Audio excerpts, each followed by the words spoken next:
Somebody that's not looking rough, that's looking good and out there just kicking butt is Byron Donalds, baby. Byron!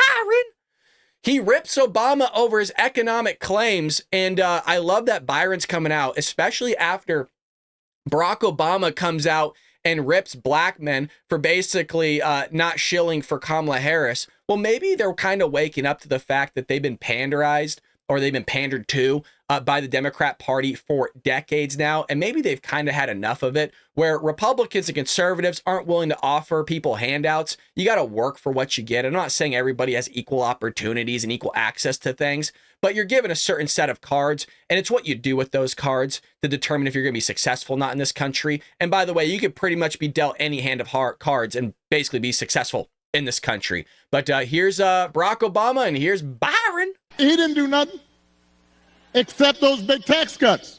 How do you respond to that? Very easily. I was working in finance during Barack Obama's administration. Let me tell you, the economy under his especially the last 5 years, was growing at about 1 to 1.5% per year. I think at the time, President Obama was saying that, this era of large economic growth is something of the past. We're going to have a more consistent economy. Well, in his words, a consistent economy meant one that barely grew. So when Donald Trump came in, he brought his tax cut policy in, which cut taxes across the board for everybody in our country. Correct. Couple the fact that he did cut massive regulations from the Obama administration. And what did we see? Economic growth in the United States went from 1.5% under Barack Obama to 3.5% under Donald Trump. Wages adjusted for inflation, like I said, because it's the truth, increased for every subgroup of Americans in our country. The wealth gap was closing. We were actually booming economically far more than we did under Barack Obama. So that's a cool statement he made on the stump, but it's not true. Byron, man. Here's Barack Obama's face. And there's Byron slapping the shit out of it. Oh, God, that was good.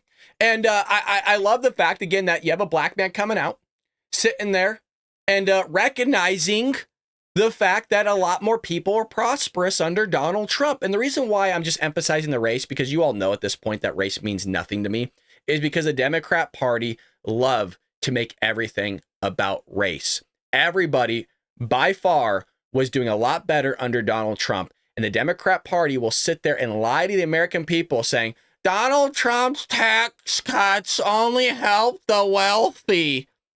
He literally changed the brackets for everybody.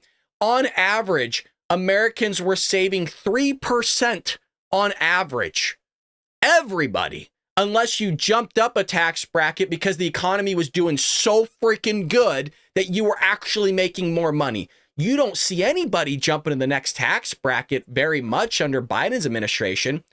I'm not saying it doesn't happen, but what I'm saying is you saw a lot more people making a lot more moolah and being able to pay their bills under Donald Trump's administration than Joe Biden and Kamala Harris. And ain't nothing going to change. As I've mentioned, folks, taxes will go up under Kamala.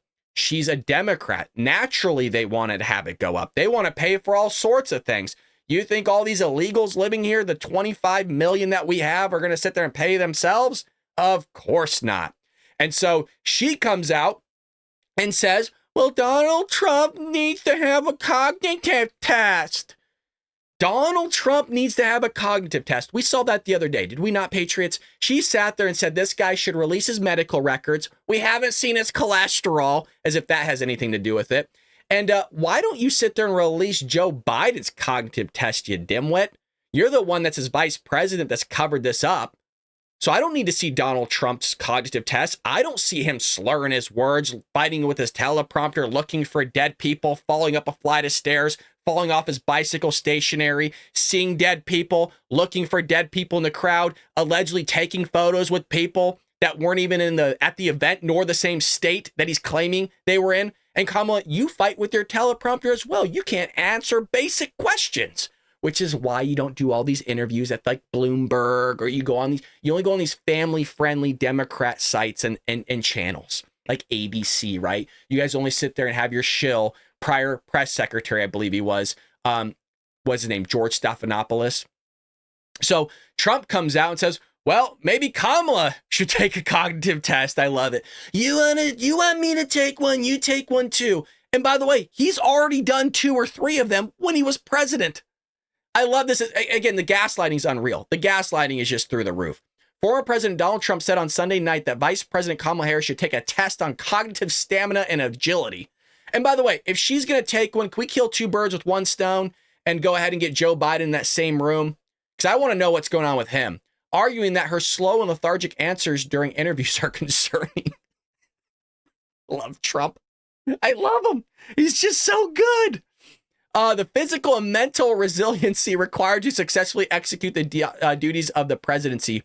Harris used her medical report to attack Trump, suggesting that the 78-year-old former president is hiding whether he's fit for office. She's an idiot. Anybody that believes in that, you are so ass backwards. Your head is so far up your you-know-what. It's mind-blowing. You haven't seen daylight for a long time. Trump fired back, saying on Truth Social, I believe it's very important that Kamala Harris pass a test on cognitive stamina and agility. Her actions have led many to believe that there could be something very wrong with her. Now, I think cognitively, like her brain is functioning.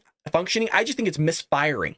You know what I mean? Like you could have a car that's functioning, but it's just misfiring. It's out of tune. It's not working correctly. And quite frankly, Kamala Harris's brain, just like Joe Biden and the rest of the Democrat parties, it has not worked correctly for a long time. That's why Chicago is being driven into the ground. That's why New York is being driven into the ground. Ever since Rudy Giuliani left, what happened in New York? Hell, look what happened with California with Democrats running the show as the governor now, riding the state into the ground. That's what Democrats do. They do it at a local level, they do it at a state level, and they also do it at a federal level. Case in point, Barack Obama. Case in point, Joe Biden. Case in point, Kamala Harris. I mean, how many times do you need to look at Democrats to see that they just suck at doing their job? Karine Jean-Pierre, Nancy Pelosi ran California. It's endless. AOC with her, I don't know how the hell she got reelected in New York. It just shows how dumb they are over there. If you're from New York and you're Republican, I am so sorry. In the same way, you know, I'm sorry for myself that I'm still here in the state of California. Now, we got CNN here saying, watching Harris lean into attacks on Trump's mental acuity is just rich. I believe this is Scott Jennings, and we've been highlighting him quite a bit because he's been slapping CNN around, and not just like 1 or 2 people, the entire panel. If I were Harris, I wouldn't be leaning too heavily into who's hiding what kind of medical conditions of people who are or want to be the president, given her role in lying about the condition of Joe Biden for the last 4 years. That's number one. Number two, bingo. I don't think this works for her. I think I'm back in the same bucket I was earlier. You're not selling your own candidacy. You're punching Donald Trump in the same way every other Democrat we've ever heard from for the last 8-9 years has punched this guy. That's not the problem with your campaign. We've heard all the attacks on Trump. If she cannot sell her own candidacy any better than just punching on him, for her, if I were in her camp, I just don't know it's going to be enough. That's my view. Smart for the Kamala Harris campaign to continue to remind people honestly, just to be lectured by Democrats about you have to have mental acuity to be the president of the United States. After what we just lived through for the last 4 years, Scott, come you love that on, talking don't lecture me point. about mental Love acuity in Love the that talking presidency. point. But when Democrats, or who all, you included, who all assured us that Joe Biden was riding unicycles and juggling knives in the Oval Office, when we know that wasn't true, and Harris was the chief cheerleader for that whole, the lectures about the mental acuity, come on. Keep alive the truth and honor of the Holocaust, horror of the Holocaust. Did you see them start like spazzing out on camera? Well, Kamala Trump is not fit. January 6th racist bigot. Right? Their circuits. I'm telling you, they just start misfiring and twitching. Like, oh God, what do I do? And Scott Jennings, while they're spazzing out, right, basically having a seizure on live TV, all of them, right, their demonic presence is coming out. He's just kicking you know, just smacking them, man. Oh God, that guy is good. That's a good clip right there. That is a good clip. Scott Jennings laying down the law on CNN each and every week, and look, their heads were spinning, right? Did you see them? They're like drooling. They didn't know what they're doing. Like, oh God, how do I combat this? Yeah, because you can't get away from the fact that Joe Biden is so far gone that he doesn't recognize his own family anymore. Joe Biden still thinks he's running for the Senate. Man, wild stuff. Wild stuff.